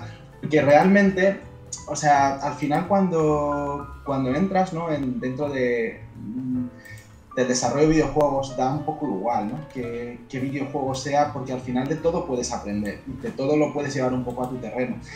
Y es cierto que trabajando en juegos para móvil, más casual, incluso ahora cuando juego a otros juegos, ¿no? más hardcore, ¿no? O, pues, no sé, un Dark Souls o, por ejemplo, el otro día me recuerdo los del Alien Isolation, que lo tenía sin jugar y se empezó a jugar ahora. Y me doy cuenta de algunas cosas que funcionan, pero funcionarían mejor de otro modo explicadas, o incluso viceversa, cosas de juegos de móviles que funcionan mejor, o sea, de consola que funcionarían en un juego para móvil. De hecho, un compañero mío el año pasado, un diseñador, se jugó al Resident Evil 2, al remake, y bueno, con el tema de los medallones, ¿no? El Resident Evil para abrir la caja, diseñó una experiencia dentro del juego. Sí. Bueno. Que es un poco casual, entonces al final siempre puedes beber un poco de todo, ¿no? Y retroalimentarte. Yo la verdad es que no me he sentido nunca creativamente limitado dentro de Kik. Vale. Así que al final los juegos son los que son, ¿no? Claro, claro. Pero, oye, es otro público, otro perfil completamente diferente de usuario, y yo estoy muy contento. De todas formas, también un poco vuelvo atrás al principio de la conversación y la autoformación es muy importante. Yo os animo a todos que os sigáis autoformando y no perdáis eso, no perdáis el coger un motor y haceros un nivel porque os apetece hacer un nivel X en el motor X, o un juego y hacer un mod para el juego que es un nivel tal, que al final eso sigue siendo experiencia. Para mí ya sois diseñadores de niveles, todos los que estáis aquí, que os pongáis como un editor y hagáis un nivel. Al final yo creo que también de un poco del consumidor de videojuegos al prosumidor, que es en plan quien hace, ¿no?, también contenido para el juego. Entonces, bueno, yo creo que la creatividad en sí, yo diría que no tiene límites. Genial, me ha encantado tu respuesta. No nos limita, las limitaciones no las ponemos nosotros mismos y cada uno decide lo que tiene que hacer con el tiempo que se le ha dado. Déjame que te pregunte una cosa también sensible. ¿Tú si quisieras hacer un videojuego, Dani, podrías hacerlo o tenéis alguna limitación por parte de King para hacer videojuegos de fuera? Ya, desgraciadamente no. Desgraciadamente tenemos, bueno, desgraciadamente y porque, a ver, también nosotros nos comprometemos, ¿no? Claro, con claro. una serie de la empresa y son las que son y hay que acatarlas. Nosotros tenemos exclusividad, pues podemos hacer cosas para autoformación, para aprender. Pero no comerciales, ¿no? No comerciales, no, De acuerdo. efectivamente. No. Pero podrías llegar a hacer un prototipo de algo y publicarlo, yo qué sé, en tu portafolio o algo así, aunque no fuera comercial, o ya entra en un terreno pantanoso, digas. No, eso no hay problema, yo lo sigo ¿No? haciendo. De hecho, yo hay veces que hago niveles, porque ha quedado, bueno, hago muchos niveles y tiro un montón de niveles y no salen a la luz. Pero hay otros que me gustan como quedan y pues los subo al portfolio. O subo un nivel a un juego X que tiene un editor de niveles, no sé. Bueno. Eso no tiene ninguna repercusión comercial al final, ¿no? Genial. Sí, comparte el portafolio luego si quieres, si te apetece, ¿eh? Vale. Bueno, Carlos, ¿querías añadir algo? ¿Tú sientes alguna limitación creativa? Por mi parte, estoy muy en línea con lo que dice Dani. Bueno, aparte de que yo tengo mis reparos con el con el llamar al público casual o no casual, que al final tú estás hablando de un juego casual que puede ser Candy Crush y luego ves una persona que haya llegado al nivel 5000 o que está en otro plano de existencia con respecto al juego, cosas que jamás podrías saber que existen. No estoy seguro de que la nomenclatura de juego casual en este caso funcione así. Sí que para mí la limitación la pone más el género. Y en este caso sí que es verdad que hacer un juego de puzzles hace que cosas como el combat design no sean posibles o no sean tan fáciles. Pero para mí realmente el game design está en solucionar problemas. Y solucionar problemas, las limitaciones son las que tú te pones. De hecho, muchas veces tener menos limitaciones es todavía peor. Entonces, por mi parte, creativamente no creo que tengo suficiente espacio. He tenido en todo momento. Y el hecho de que bueno, la gran mayoría de mi currículum esté basado en juegos de puzzles solo quiere decir porque hay una serie de cosas que puedo dar por hechas, serie de conocimientos y otra serie de conocimientos que no puedo dar por hechos y que tendré que tutorializar mejor o que explicar mejor. Pero no que haya cosas que son imposibles de hacer. Vale, genial. No, se nota que estáis bien en King, desde luego. Bueno, pues escuchadme. La sala del salmón ayuda, ¿eh? La sala del salmón ayuda, ¿no? Luego veremos si eso es. Dejadme que os dé un último tiempo más para que nos ofrezcáis a los alumnos, más que nada, consejos o tips para los que se quieren dedicar al game design, level design, aquello que vosotros pensáis. Supongo que ya os lo habrán preguntado más de una vez, pero aquí hay un buen foro ahora, mira, 67, es nuevo récord. Que vosotros pensáis, hostia, ojalá hubiese sabido esto antes de empezar a buscar curro o en mis últimos años de carrera. Y cuando nos acabéis de dar estos consejos, pues ya, si queréis ir, chicos, ir poniendo las preguntas que... Ahora no hablemos de cosas que no sean preguntas. Poned las preguntas en el general y abriremos un turno de preguntas los últimos 20 minutos de clase. Y hora y media, diguésimo así, empezamos las preguntas, ¿de acuerdo? Tips y consejos que os hubiese gustado tener hace 5 años, por ejemplo. Tú mismo, Carlos, ya que estás aquí. Pues para mí lo más importante es que practiquéis mucho y que hagáis un montón de juegos. O sea, parece redundante, Pero No lo mucha es, gente directamente quiere ser game designer sin haber hecho nada. Y realmente al final lo que más visibilidad te da el currículum es los proyectos en los que has estado y las cosas que has hecho. Para mí lo más importante es eso, que no perdáis la curiosidad y no perdáis las ganas de hacer cosas. O sea, hacer, ¿eh? No quedarse en el plano más académico o en el plano solo del grado, aunque en el grado ya se hacen muchísimas cosas, se hacen proyectos, les pedimos muchísimo trabajo y de alguna forma se va creando portafolio. Pero intentar crear, ¿de acuerdo? E intentar construir un portafolio antes de empezar a buscar trabajo. Yo creo que es un grandísimo consejo. Y tú, Dani, ¿nos quieres añadir algún tip, algún consejo? ¿Alguna cosa que hayas descubierto tú y que nadie te haya enseñado y digas, ostras, esto ojalá lo hubiese sabido en su momento? Podría estar hablando de esto un montón de tiempo, la verdad, o sea, porque además me gusta mucho. Bueno, pues explícanos algo, ya te damos tiempo, ya tú, expláyate. No, yo creo que al final cuando terminas, ¿no?, la carrera o el máster o lo que estés haciendo siempre tienes un poco ese sentimiento, ¿no?, de bueno, ¿y ahora qué hago? Y ahora... Entonces, lo que ha dicho Carlos más mí, o sea, es decir, creo que es súper importante. El portfolio es importante, ya soy game designer, si ya soy game designer. Yo creo que también una cosa muy importante es en plan colaborar entre vosotros, la colaboración y hacer buen equipo de trabajo. Un juego no lo construye una persona, no lo hace una persona solo. Es un trabajo de equipo y tenéis que hacer buenos equipos y al final uno no sabe programar pero sabe diseñar, otro no sabe diseñar pero sabe arte.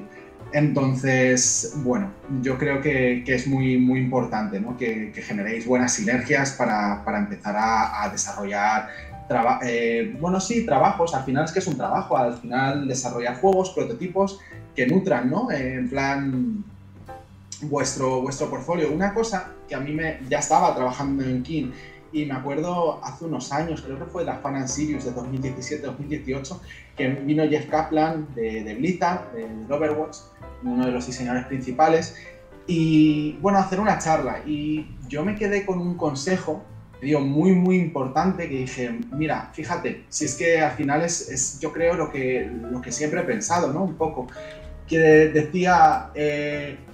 focus in what you like and not what you want to be. O sea, céntrate en lo que te gusta o en lo que disfrutas y no en lo que quieres ser. Al final, el dinero vendrá, el trabajo vendrá, todo vendrá. Pero al final todo viene con esfuerzo y todo viene con dedicación. Otro profesor mío en la carrera también me dijo, de un poco hater, ¿no?, de bueno, es que esta carrera al final, porque bueno, estaba un poco saturado ese día, entonces, y dijo una cosa un poco cruda, pero al final yo creo que tiene parte de verdad, ¿no? Decía, al final esta carrera va a ser como derecho, mucha gente va a tener esta carrera de videojuegos, pero al final van a ejercer pocos, y como ostras, ¿sabes? Esto es muy duro decir esto, pero al final es verdad, porque si no estás en tu cuarto 8 horas invirtiéndole a Unreal y a ver cómo funciona el motor, si no pones con tus compañeros a hacer un buen equipo de trabajo y un prototipo, si al final no te lanzas, es muy difícil que al final se te dé una oportunidad, porque lo más difícil es el principio, o sea, es que te den la oportunidad, luego después todo va llegando, pero creo que es al final un trabajo de esfuerzo y de ponerse en LinkedIn, agregar gente, mirar trabajos, no importa, o sea, somos humanos. Yo estoy encantado de estar aquí hablando con vosotros. Yo creo que hablo por los dos, o sea, claro. Estamos encantados de estar hablando con vosotros y cualquier duda, tengáis o lo que sea, pues oye, bueno, si es que esto es un poco como uno de mis libros favoritos, ¿no?, que es Alicia en el País de las Maravillas, cuando está perdido en el laberinto, le dice al gato, no sé dónde quiero ir, y el gato le dice, depende de dónde quieras ir, esa es la pregunta para ti. Entonces yo creo que es un poco eso, al final todos encontramos nuestro camino, a unos les costará más, a otros les costará menos, al final creo que hay caminos para todo el mundo. Bien, mola. Dejadme que os pregunte, ¿qué opináis de las Game Jams y de estos tipos de concursos, rollo Three-Headed Monkeys, o concursos que se hacen alrededor del mundo para presentar prototipos? ¿Habéis participado alguna vez o algo? Dime, Carlos, perdona. Esto que estás hablando de hacer cosas es una de las mejores maneras de hacerlo, a mi gusto. Bien, recuerdo para todo el mundo, para quien no sepa, que King organiza una Game Jam cada año y que es recomendable que si todavía estáis estudiando, pues os presentéis, pero que se hacen creo que está por aquí Fran Ruiz también, ¿no? ¿Estás por aquí, Fran? Bueno, luego lo busco si no está. Fran también se ha presentado varias Game Jams y controla bastante del tema. Y yo os lo recomiendo. Yo creo que es la forma ideal, ¿no? Buscar Game Jams en verano, cuando acabáis el grado. Buscar Game Jams, presentaros a Game Jams, empezar a crear proyectos por vosotros mismos y coger soltura y ir ampliando este portafolio. Así que en este sentido pienso que han sido 2 consejos súper buenos.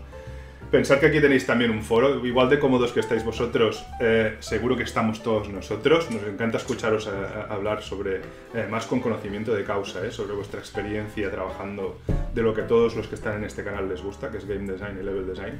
Así que yo os invito a que esto no sea solo una sesión de un miércoles y ya está, sino que lo utilicéis también como foro para explicar vuestras cosas o para venir a otras clases y para participar. ¿Sí? Yo por lo menos aquí me quedo. Guay, me alegro. Oye, ahora veo que se están escribiendo un montón de preguntas. Lo que voy a hacer es dejar 5 o 6 o 7 minutos para que las vayáis leyendo y que contestéis un poco la que vosotros queráis, ¿no? Porque al final es un poco eso, la que podáis responder, más que yo seleccione alguna. ¿Os parece bien o qué? Y tal. Vale, pues mientras ellos... ¿Cómo? Perdón. Joan, voy a hacer un apunte súper rápido, Sí, porque sí, has sacado el tema de la Game Jam. Sí, por ¿vale? supuesto. Alumnos, y solamente decir que no sabéis la suerte que tenéis de tener a Joan como profesor, sobre todo por cómo estuvo hablando con Carlos y conmigo de cómo le importabais todos los alumnos en la Game Jam. Y básicamente eso de decirnos, bueno, es que podéis colaborar conmigo en clase para transmitir a los alumnos, y es que al final yo creo que se preocupa muchísimo por vosotros. Gracias, tío. Adiós. Me he puesto rojillo. No se agradece, yo siempre hubiese agradecido también. Agradecía tener profesores así, ¿no? Que se implicasen tanto. Muchas gracias, Dani. Personas que se preocupan ayuda. Muchas gracias. Yo os quiero dar también las gracias por aquello que hicimos de repasar los temarios para que tuviesen sentido en el mundo de la industria, que esto es algo que creo que deberían hacer todos los profesores. Muchas gracias. Ahora me he puesto rojo tonto, pero bueno, en fin. Va, leed preguntas, no... Pro.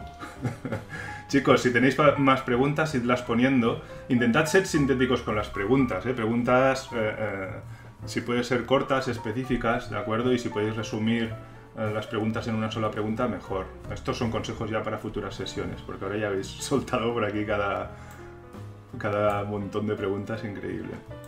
¿Sí? Dani y Carlos, a la que veáis una pregunta que os mole, pues vosotros mismos lo empecéis a responder, ¿vale? Okay. A mí, antes de empezar a leer las preguntas, me gustaría dar otro consejo que me ha faltado y que creo que se me acaba de ocurrir, pero también me ayudó mucho, es que aprendáis a tirar trabajo. A descartar, ¿no? ¿No? A descartar, quieres decir, Carlos. Y a que muchas de las cosas que vais a hacer no funcionan, no van a funcionar, hay que tirarlas y no pasa absolutamente nada. Esto viene, recuerdo que una vez estuve dando una charla no recuerdo si era en una universidad o era alguien que vino de otra universidad. Bueno, el caso es que una chica que estaba haciendo un nivel, estaba estudiando también Game Design, estaba haciendo Level Design para un prototipo suyo, y me preguntó que cómo ponía a los enemigos en el nivel. No quiero pisar a Dani porque esto es no voy a decir exactamente lo que respondí, porque esto ya es cosa de Level Design, que es más de tema de Dani, pero me sorprendió mucho cuando le contesté. Una de las partes era que crear el juego, o sea, que a lo mejor lo que estaba haciendo no valía, tenía que hacer el nivel de 0. Estaba muy reticente y creo que no es una cosa que se enseñe demasiado, el hecho de que mira, hay trabajo que simplemente no vale, hay que tirarlo y ya está. Que esto es una cosa que os vais a encontrar muy a menudo y no hay que encariñarse demasiado con lo que estás haciendo. Me parece un consejo súper importante. Nosotros le hemos puesto un nombre un poco gore a esto en las clases, le hemos llamado Shot Your Baby in the Cream. que aprendas a determinados momentos, pues eso, deshacerte de aquella cosa que te parecía tan increíble y tan genial al principio, pero que no acaba de funcionar. Me parece un consejo extraordinario. ¿Sí? Bueno, pues creo que Lucas va a crear un canal específico para las preguntas. Yo creo que esto es buena idea, porque así, como no va a dar tiempo tampoco a contestarlas todas, que contesten las que parezcan más interesantes ahora, y después a lo largo de la semana o cuando les apetezca, pues a lo mejor se pueden pasar por ese canal y responder alguna más, si no les ha dado tiempo, ¿vale? Veo que ya estáis todos ahí poniéndolas, ¿no? Perfecto, pues lo dicho, Dani y Carlos, si vosotros mismos cuando queráis os podéis ir respondiendo, ¿vale? Voy a empezar con la primera de Alex, que dice, para hacer portfolio como level designer, ¿qué es lo que recomendaríais? ¿Hacer niveles propios?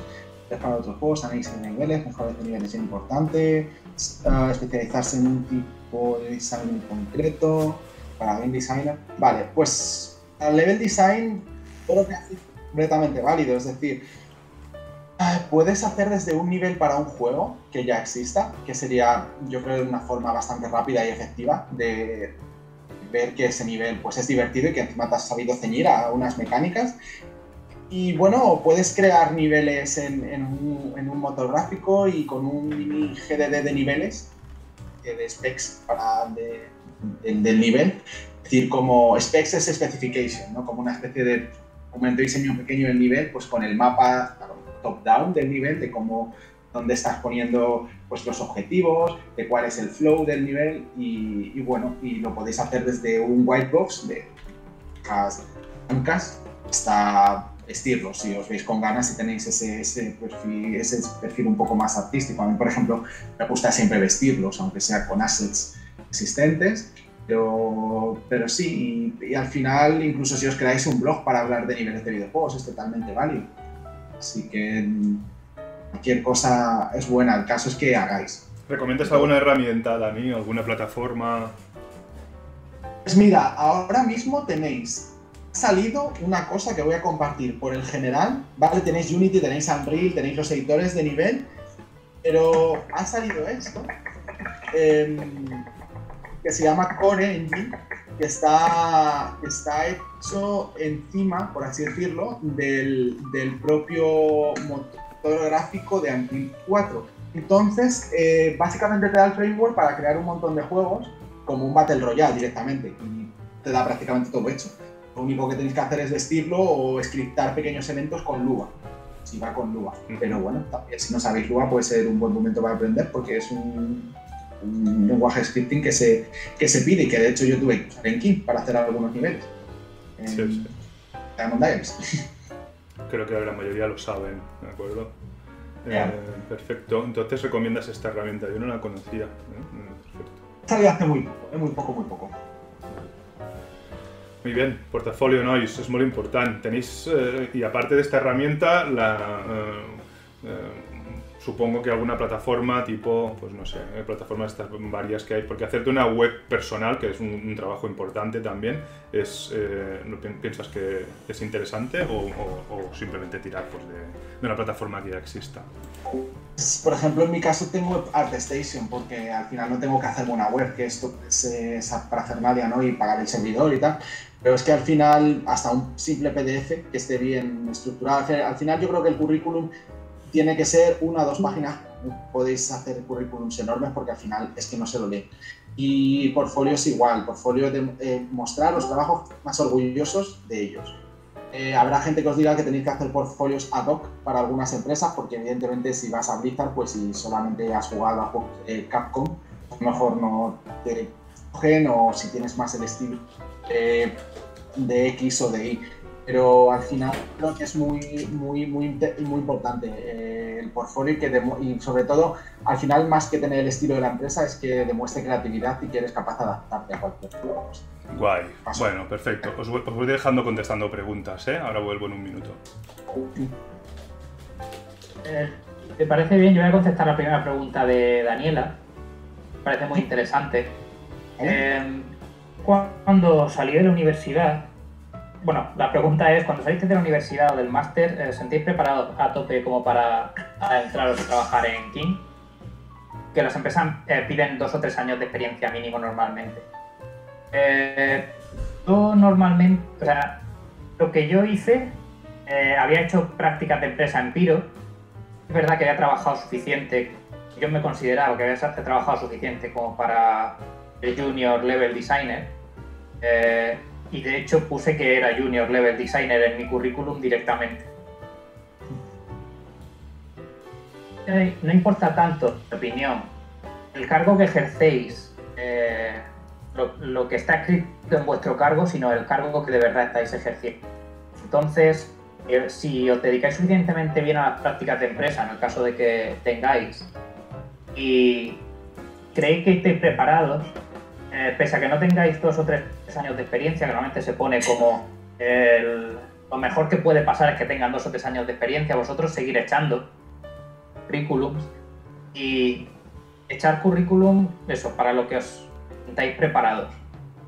Eso, intentar no echar para senior directamente, pero igual si echáis para regular, a pesar de que piden 2 o 3 años de experiencia y no los tenéis, igual vuestro currículum sí que tenéis algo interesante que a alguien le llama la atención o alguien os propone que hagáis algún tipo de mentorship dentro de la empresa, la que sea, o algunas prácticas. El hecho de que en una oferta de trabajo no estéis capacitados para esa oferta de trabajo en concreto no quiere decir que no estéis, que no podáis optar a ello, y que si ven algún puesto que sea interesante para vosotros os lo dirán. Vale, merci. Gracias. Vale, pues voy a contar. Aprovecho que estoy Joan para deciros de hacer trampas en el currículum. Ya he vuelto, te he escuchado al último momento. Mierda. Bueno, no es cuestión de hacer trampas tampoco, pero hay veces que algunas cosas que se leen en las especificaciones de un puesto de trabajo no son musts, sino que son más bien deseos por parte del estudio. Todo el mundo desea que el programador que contratas tenga 5 años de experiencia en Unity y 2 juegos publicados, pero si no es así, pues no pasa nada. Vosotros no tingueu por y enviad los currículums que muchas veces después se generan otros sitios en los que a lo mejor encajáis bien, y eso es lo que decía antes Carlos hace un rato, sobre que esos intentos no van a la basura, muchas veces esos currículums se quedan ahí en una base de datos categorizados y decir, bueno, pues esta persona ahora no, pero si más adelante hay algún proyecto que necesite pues ampliarse por aquí o por allá, pues es un perfil interesante, ¿sí? Pero no. Lo que tenéis que hacer es lo que me parece que ha hecho el Paul Carreras, que es enviar currículums a todo Cristo, y después ya vais entrenándose en hacer entrevistas, etcétera, etcétera. Eso es lo mejor. Claro. Bueno, y el no ya lo tenéis. Exacto. O sea, es como digo, no se crean listas negras en las empresas donde no os vayan a llamar con ramas. Esa acuerda al cabo del mes. Voy a coger una pregunta de Alejandro. Alejandro, que va muy relacionado con esto que acabáis de debatir, ¿no? Carlos. Dice, ¿cómo veis el acceso para los nuevos estudiantes a la industria? ¿Vale? Aquí voy a dar una opinión un poco personal.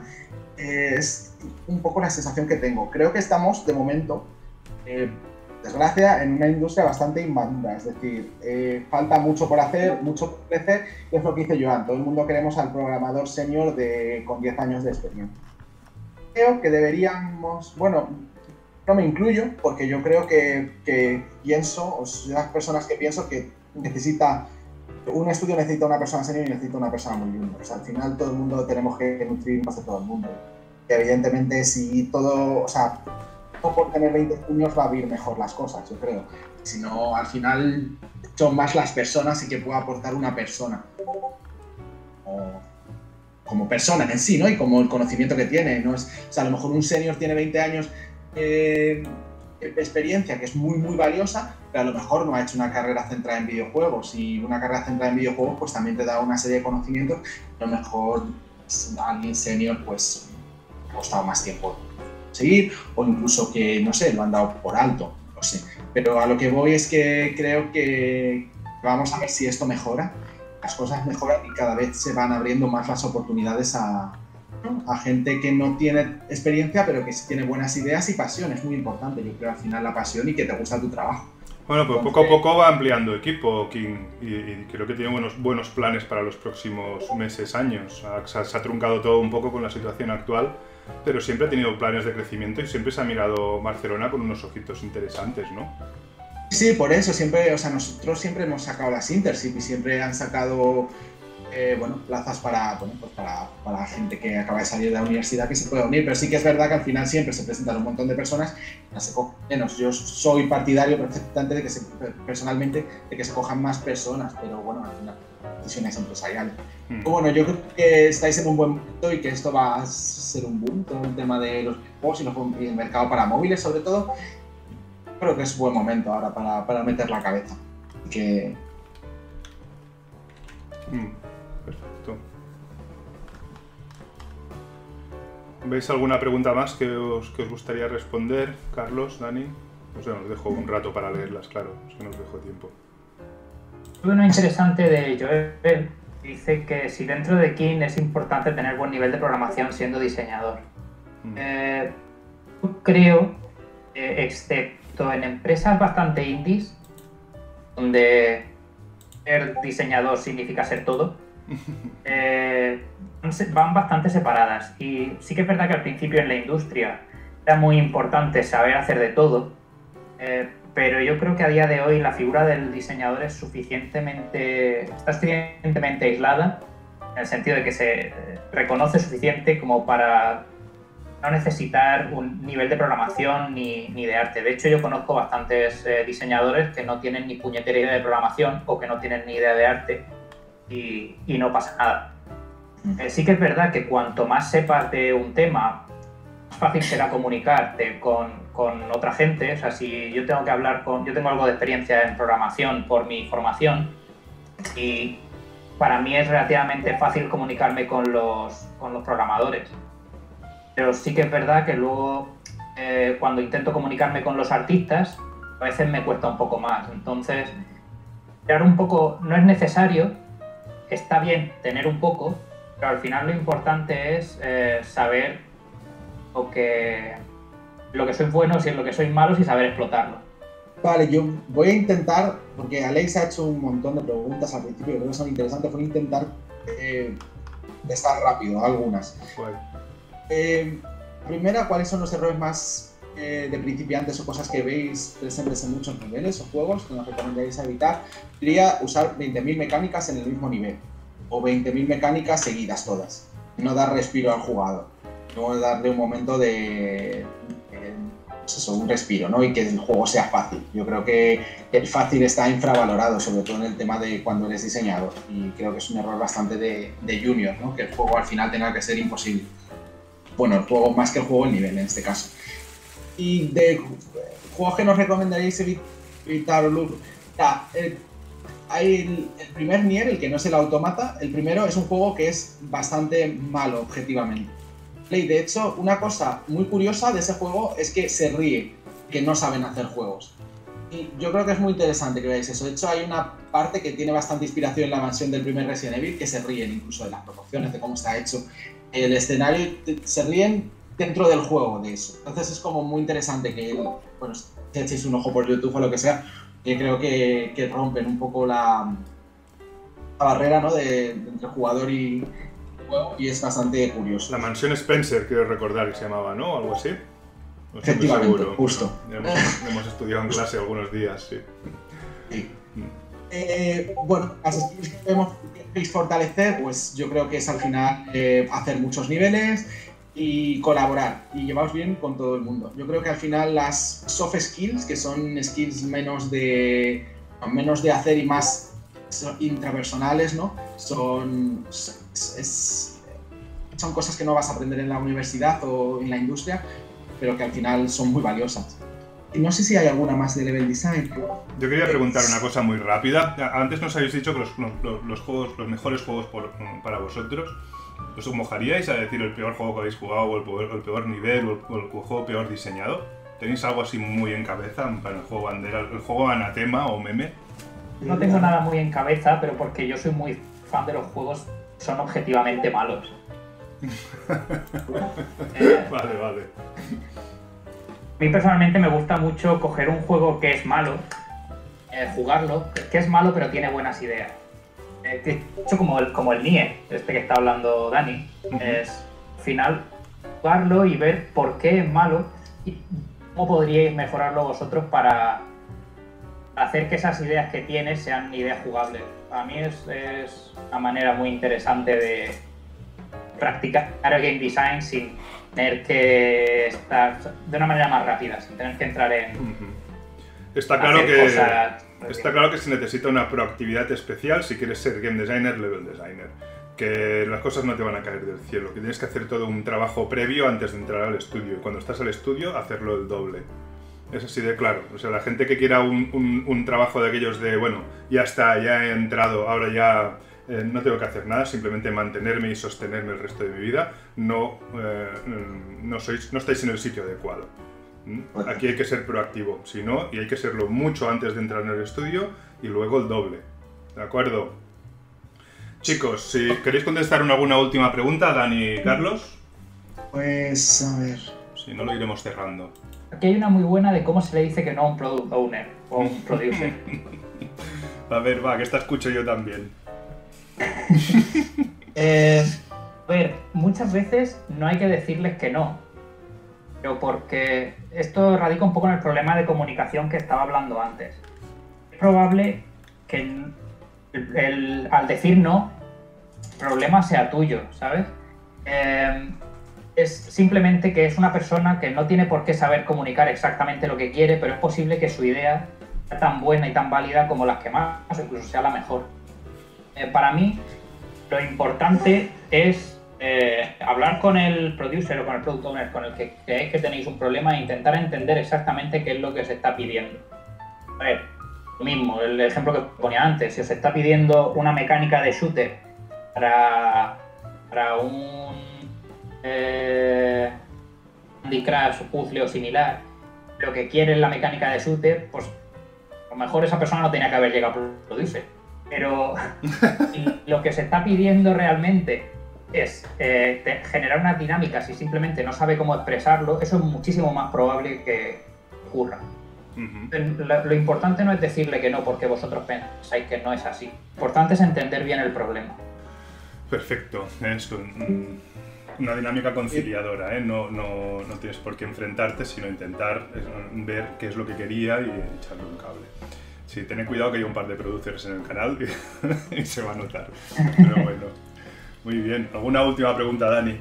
De Yanis, dice, me parece muy interesante, dice, cuando se trata de reclutar un nuevo componente, específicamente alguien con poca experiencia, las primeras pruebas se hacen son dedicadas a evaluar el nivel de conocimiento del aspirante y además en ver mejor su perfil. Si es así, es suele valorar más generalmente.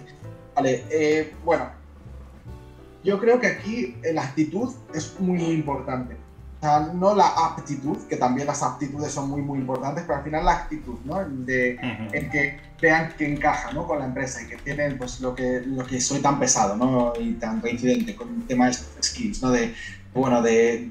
Esta persona tiene pasión o esta persona tiene... Una de las cosas que le pregunté yo a mi producer cuando me contrató, le dije, ¿por qué me contrataste a mí, no a yo que sé, a un montón de gente que teníais? Y me dijo, porque te vi con más pasión que el resto.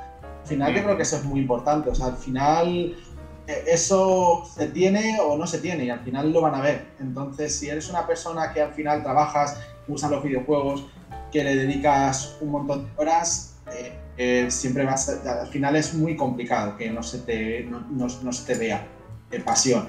Y sobre todo, bueno, educación, es importante también que seáis educados en entrevistas, porque a mí me ha pasado algunas entrevistas haciendo para Inter, y os digo este ejemplo concreto, el Inter nos ha cortado directamente, es decir, el Inter se ha puesto a hablar por encima de nosotros y por encima y nosotros no podíamos decir absolutamente nada porque él llevaba la razón en todo. Ajá. Bueno, pues es mejor eso detectarlo en la entrevista, ¿no? Porque así se acabó ya fuera. ¿No? Entonces, con pies de plomo a las entrevistas, de verdad que son muy importantes. Es ir nerviosos, pero los nervios son buenos, porque eso significa que os importa el trabajo. Un día haremos entrevistas, perdona que te interrumpa yo ahora a ti, Dani. Un día haremos entrevistas aquí en el canal, simularemos entrevistas, como si fuera una entrevista de trabajo y así un poco pues los alumnos pueden saber a qué atenerse. Muy bien, perfecto. Pues mira, chicos, yo si queréis, creo que vamos a ir cerrando ya. No me queda nada más que agradeceros a los dos haber estado aquí tanto rato, hemos estado 2 horas al final, charlando. Bueno, al final cuando charlas de lo que te mola, ¿no? Pues como que el tiempo vuela. Tempus fugit, el tiempo corre, el tiempo vuela. Agradeceros muchísimo haber estado aquí, todo lo que nos habéis explicado. Luego os pasaré el audio que hemos grabado para que le echéis un segundo vistazo por si queréis editar alguna cosa. Y ahora me gustaría hacer una llamada a todos los alumnos por si hay alguien interesado en transcribir, en escribir un post con todo lo que se ha dicho hoy aquí, que primero revisarían Dani y Carlos para ver que no haya nada que no se puede decir o lo que sea, para publicarlo en un pequeño blog, porque hay mucha gente pues, que no han podido estar hoy aquí por diferentes razones, porque trabajan o incluso, yo qué sé, puede interesarle a cualquiera del mundo, me imagino. Si nos dais permiso, pues igual lo transcribiremos y lo pasaremos. Chicos, muchísimas gracias, podéis desmutearos todos y les damos un fuerte aplauso y mucho agradecimiento a Dani y a Carlos, ¿de acuerdo? Muchas gracias.